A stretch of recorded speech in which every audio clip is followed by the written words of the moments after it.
All right, we got a Fox News alert now. China's relationship with Iran is a major topic of discussion for President Trump's two-day meeting with President Xi. So let's break it down where China's at and the relationship with that renegade country in the Middle East. First off, oil and gas. If they want to sell sanctioned oil, they sell it at a discount to China. The world looks the other way because it's China. There was a time in which we were cooperating with China, and Russia was cooperating with us to try to isolate Iran. Those days are over. In terms of military assistance, this is big. So some of their drones and their technology, able to sync it up with missile defense, that has been provided since 2021 by China to Iran, enables them to be able to repel maybe some Israeli attacks and now predominantly our attacks. And then the diplomatic effort. Iran is isolated in the world, but they've been brought into BRICS, which is a trade organization, and they brought in the Shanghai Group cooperation. And what they are is groups as an alternative to the West, to the European Union, to the G7, other groups like that. It hasn't really worked to replace the dollar. It hasn't worked because we have the strong economies of the world. And China, for example, needs to be able to sell their goods to the West, to predominantly to us. So right before leaving yesterday, President Trump previewing his message to President Xi when it comes to war with Iran. Well, I think, number one, we're going to have a long talk about it. I think he's been relatively good, to be honest with you. You look at the blockade, no problem. And I think you're going to see that good things are going to happen. This is going to be a very exciting trip. A lot of good things are going to happen. Well, let's hope. Michael Allen served as senior director of the National Security Council under President George W. Bush and joins us now. So, Michael, laying out roughly what you've been looking at, too, as a national security expert, where would you start with President Xi? Well, I think inevitably the president wants to make this mostly about trade. He is focused on the economy. It's a passion of his. So I think he'll try and make some suggestions to the Chinese about how they might reform their system and at a minimum push them to make greater purchases of agricultural products from the United States. But let's not be mistaken here. The Iran war is going to dominate the subtext of this entire visit.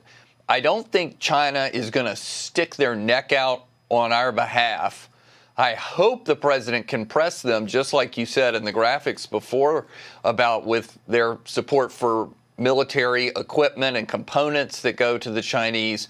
Maybe we get a little cooperation with them behind the scenes to urge the Iranians to meaningfully compromise, but I don't think they're going to give us anything on the order of what we want due to their alliance with other adversaries that don't appreciate a Western-led world. So let's just roll through while we talk about it. China's oil imports, and they're tapping into their reserves, and they got a lot of it, so they're not really feeling the pinch yet, but they are paying higher prices, and there are reports of gas lines in China. They get 106,000 from Qatar and Kuwait, 395,000 barrels. Iran and Iraq pretty close in terms of what they're importing. But guess what, Michael? Our allies, the Gulf states, do have leverage over China. And they could say, hey, you have to make a choice. Iran is rocketing us. We're selling you oil. Maybe we pare that back until you make a decision, Gulf states or Iran.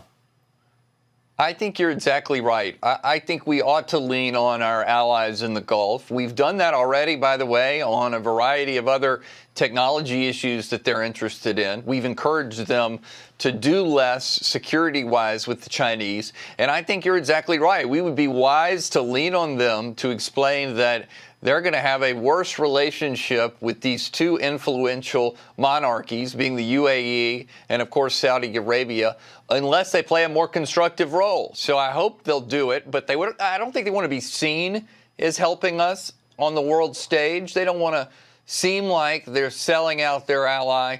But you're right. I hope we're using all diplomatic levers and leverage that we have so that the Chinese might be able to exercise some influence over Iran. All right. So people kind of seem to be rooting against the president. Just I watch other channels. I read other newspapers. You see what's happening. But there's a risk for China. We go back in and finish them off, and there's a new regime in charge. They lost all influence, just like they lost in Venezuela, just like they're in the process of losing in Cuba, Argentina. You could look at Bolivia, other places in our region. So if they stay on the sidelines and said, let's see what happens, let's help maybe silently, quietly rearm Iran, they could lose if we ramp it up again, because we have a partner in Israel that knows how to finish the job.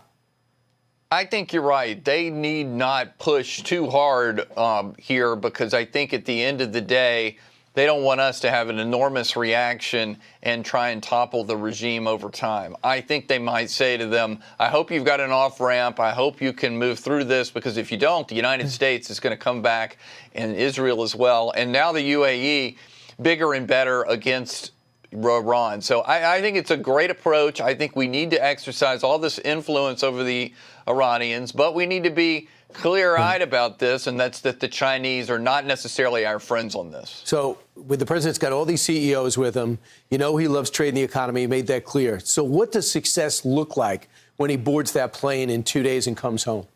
You know, I think they have very modest goals. You, of course, discussed earlier what we've been doing with them lately, and that's the truce. We want to maintain the flow of critical minerals from China. We need them for military applications and cars and everything else that are manufactured here in the United States. So we want to keep that pipeline open while we develop our own internal sources.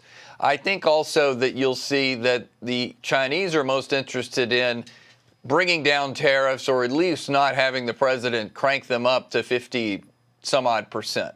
So I think that's the trade. They want to keep things going. We want to make sure they purchase things from the United States, everything from Boeing to soybeans. And I think as long as that happens, it'll be seen as a stabilizing relationship. After all, these two are going to get together 3 times this calendar year, so maybe they can meter out what they want to do. There's going to be a return visit, we know, and they'll probably announce it before they leave. Michael Allen, thanks so much. Appreciate it. Let's see what happens.